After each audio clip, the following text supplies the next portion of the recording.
Allahu, Allahu, Haq. Allahu, Allahu, Allahu, Haq. İlâ şerefine Mustafa Resulullah sallallahu aleyhi ve sellem Shayke. Haseten de ruhima ve terbiyesi harika hoca şahmış. Sultan Evliya Şehrullah. Şeyh Sultan Mevlana Muhammed. Sahibi sevişi. El Fatiha.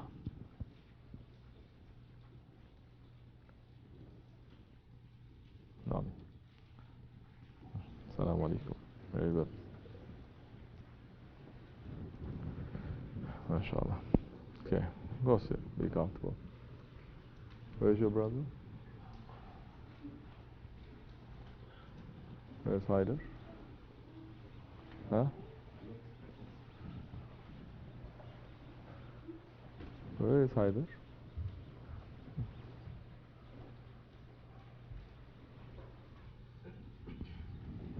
Okay. Sit comfortable. Sit comfortably. Rahat otur. Assalamu alaikum.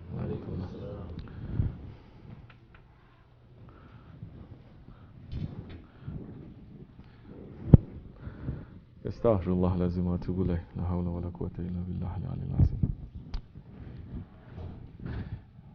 We finished sohbat, by the way, because I have such big helpers with me. So those ones of you following live broadcast, you have to finish this, and then you're going to see the recording if they put it up. But there is something there for everyone. It's definitely something there for me. You don't have to take it, I'll take it. Alhamdulillah, shukr. Any questions anyone has?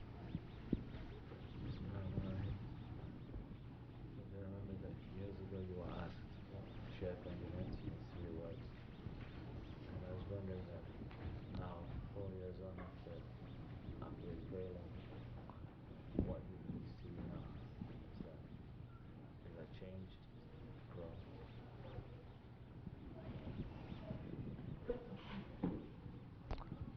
Say the question. You asked years ago what Sheikh Effendi meant to you in 3 words. Ah, yeah, in 3 words, that video. You see, that's something else. That's why I'm asking you to repeat. That's completely something else. Yes, what Sheikh Effendi years ago, before his veiling. Sit down. Everything has a timing. You forgot. I didn't forget.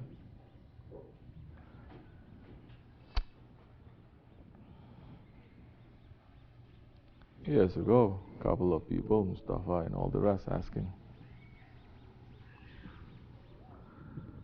Going interviewing people and asking people, in 3 words, describe Sheikh Effendi. You've seen that video sometime, right? You should make it soon. Okay. And everyone is saying things, and I said a couple of things. So now, you are asking if that has changed. Of course it hasn't changed, it has grown. Sheikh Effendi, before, he was in front of us. Now, he is all around us. Please, for some of you, don't play games. You're going to make Rabita to your Sheikh. Don't think your Rabita to your Sheikh is, imagine your Sheikh is sitting right in front of you, and you and him, you merge and you morph and you become one. That is partnership, isn't it? If you're not understanding at least that your Sheikh, as Quran is describing, that they are like mountains, at least that they are like, you're tiny and they're like mountains, you're not making any connection at all. They are beyond that, of course. And our Sheikh is in the mountain beyond the mountain of Kaf. And what is the mountain of Kaf? People thinking, oh, it's a mountain somewhere, mountain. Imagine if you take a ring, you throw it into the desert, endless desert. Endless desert, you throw a ring in there. That ring It is the dunya, that endless desert, it is a kaf. Don't try to think. Don't be busy with that. But it's trying to understand the greatness. Everything must point to the greatness of Allah subhanahu wa ta'ala. And if we are worshipping to this world, we will never worship to Allah. Because you are going to think that Allah is like this world.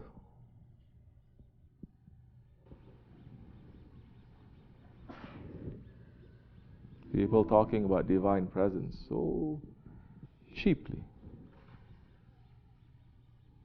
When Jibreel alayhi salam, he wanted to see the paradises. And there are 7, 8 and beyond levels of paradises. And Jibreel alayhi salam was one of the most beautiful and one of the most powerful angels to have ever been created. And he's able to travel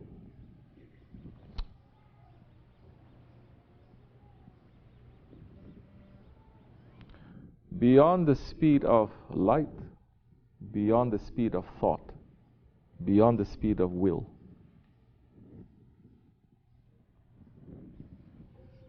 And he spread his, how many wings? 600?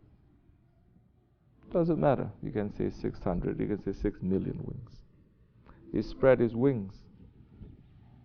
And he flew and he flew and he flew and he flew and he flew and flew until he became tired.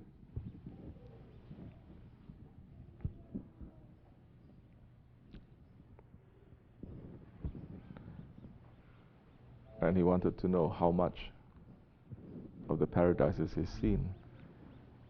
Sheykh Effendi is saying, Allah subhanahu wa ta'ala said, Ya Jibreel,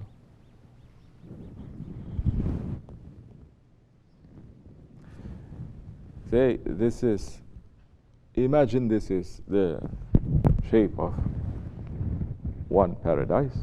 What you just did with all your speed and all your tiredness, what you just traveled is just from here to here of the paradise of Hazrat Abu Bakr Siddiq. Oh, you are greater than Jibreel, I think, huh? People are bigger and greater and more powerful than Jibreel. They have divine union. You're not understanding that. Why are you saying Allahu Akbar? Why are we saying Allah is the greatest if we don't even understand these things?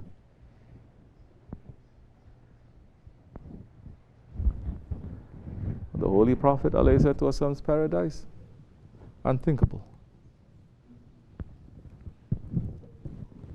Beyond that, unthinkable. Divine presence, unthinkable. Holy Prophet ﷺ spent what? 40 times 40,000 light years traveling from Sidratul Muntaha to divine presence. But 21st century Muslims, I want to get closer to Allah. Yeah, I say I want to get closer to Allah. Then what? You get close to Allah, then what? No, just to feel good, you know. You're still spoiled. You still have no idea then. Just to get close to Allah. Why you want to get close to Allah?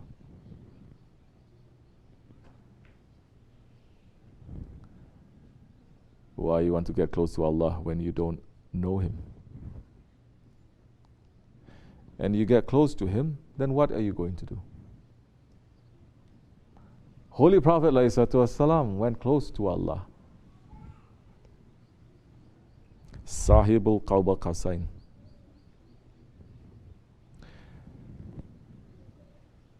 Nearer than two both lengths, and even nearer than that.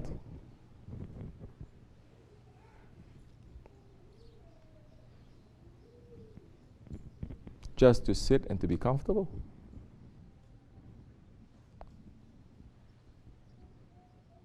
He did something.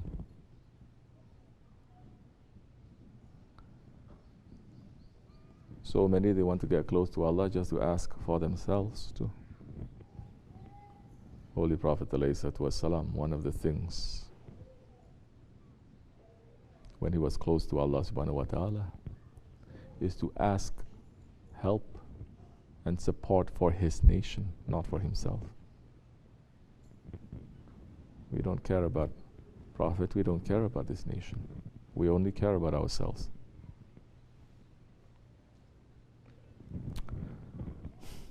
How we got here? Oh, I don't know. Because we're talking about Sheykh Effendi. How to describe him now. So yes.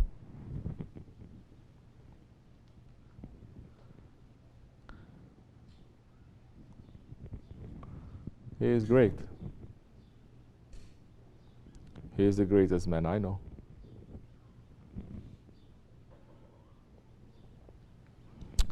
People may get upset and say, no, it must be the Prophet ﷺ. He's the greatest man. Don't say that. That is wrong. I don't know the Prophet ﷺ. I know his name. And you know what? I know the Prophet. Whatever little that I know, it is from him. It is not from me. I learned this religion from my Shaykh, not from myself, not from my ego, not from my own research, not my own understanding. Allah subhanahu wa ta'ala gave that faith to him to give it to me.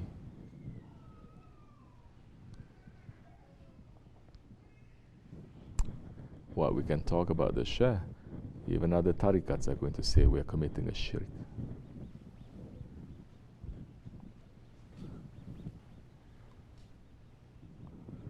Well, we talk about the Prophet ﷺ.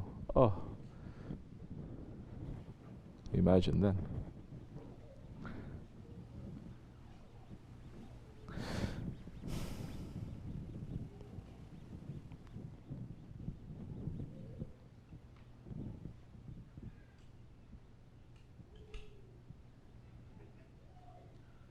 You will not know their greatness unless you understand where you are. You will not understand the greatness until you understand our lowness. You will not understand that mountain until you understand when you are standing at the foot of the mountain how big it is. You can see that mountain's pictures 1,000 times. You can study about the mountain until you stand next to the mountain and you realize, oh, I am like this and this is like that. That's the time you understand and you appreciate the mountain. Because when you're just looking at the mountain in the picture, you're saying, I'm bigger than the mountain. Isn't it? It's just a picture. Oh, mountain looks, oh, it's very nice. So many are reducing their sheikhs to that.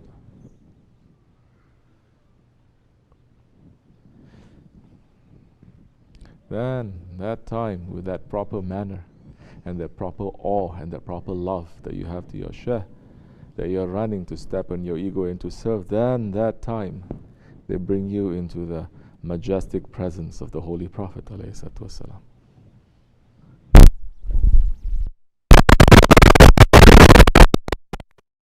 Ask you to stand next to, I'm not talking about mountain, just this building. Stand next to the edge, right at the edge of this building, and to look down. So many of you won't be able to do it. Now, although there are some roofers among you. But you won't be able to do it, correct?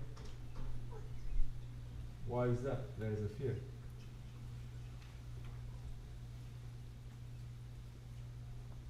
There is an awe. What is the fear? That I'm going to drop. Is anyone pulling you? No. Is anyone pushing you? No. But there is that. Allah has put in us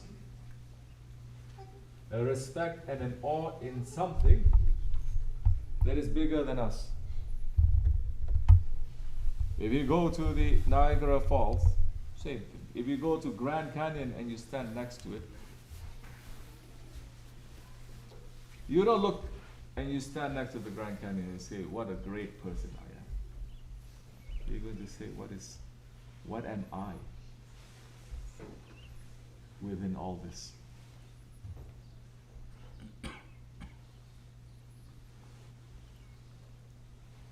about those ones who are the friends of Allah? Don't get too close. You're next to the fire.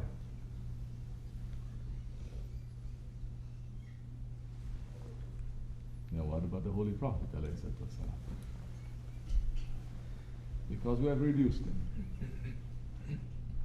Especially in these days, you reduce him to become just one a passive person. So you reduce Maulana Rumi to be a passive person. Now we're going to reduce him to become a Hollywood actor. That's what's going to be seared into people's minds when they think of Rumi. They're going to think about this. I don't know what his name is. His face. So you stand next to it, you feel the fear. Nothing is just there. It's presence. It is there when you're standing next to it. It's there when you're not standing next to it. It's there when you're sleeping. It's there when you're waking. It's there. But when you come close, that reality, it appears. What is that reality? The fear of who you are. What is this capable of doing? So the reality of Allah, maybe we all now understand it. The reality of the Prophet, don't. If you are approaching him like that, then slowly you are understanding his greatness. His greatness. Because he is the greatest Prophet. If you reduce him, you're not understanding his greatness.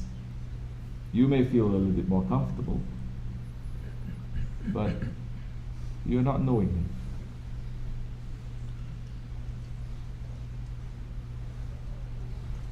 We are here in this way to understand the greatness of Allah and the greatness of the Prophet ﷺ, the greatness of Osha. Only when you are riding on your ego like a burak, yes, and you are traveling, the Isra and the Miraj, then you're going to understand the greatness of your Lord. Before that, you think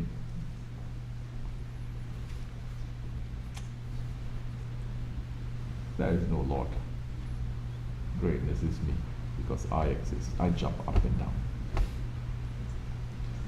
You can only understand the greatness of your Lord when you're riding on the ego. Ramadan is supposed to make us to understand all this, but we are more concerned with our desire in this month. Thousands running, they can't wait for Bayram to come. Yes, of course there is some joy, of course there is some celebration, of course. But Bayram is there because of Ramadan. You know Bayram is there because of Ramadan. If there is no Ramadan, you think you're going to have the same kind of joy for Bayram? Never. That's why the Qurban, it is a bigger Bayram than Eid al-Fitr. But not too many can understand that, because the situation and the understanding is much higher. Because this Bayram, this Ramadan, we're just staying away from food and drink and certain activities. We're just burning our ego, correct? Ramadan means to scorch, to burn, and we're just burning our ego. But Qurban is not burning, it's not torture, it is Qurban. It is you're finished with your ego. And only those ones who have experienced that, they will experience the Qurban. They're going to experience Eid al-Adha. Who's making these connections so that our religion makes sense to us? No. Busy with nonsense. May Allah forgive me, inshallah. Our Shaykh, we cannot say anything about him.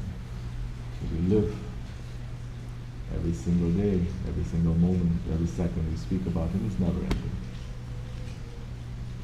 Because he is Rijalullah, he is a man of Allah. Holy Prophet ﷺ, until Qiyamah, no one can speak enough about him. No one can write and praise him enough.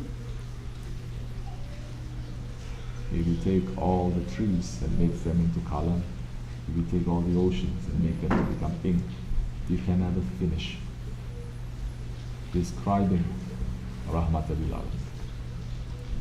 And those in his way. Okay. استغفر الله العظيم واتوب اليه ومن الله التوفيق والقادر. Assalamu alaikum.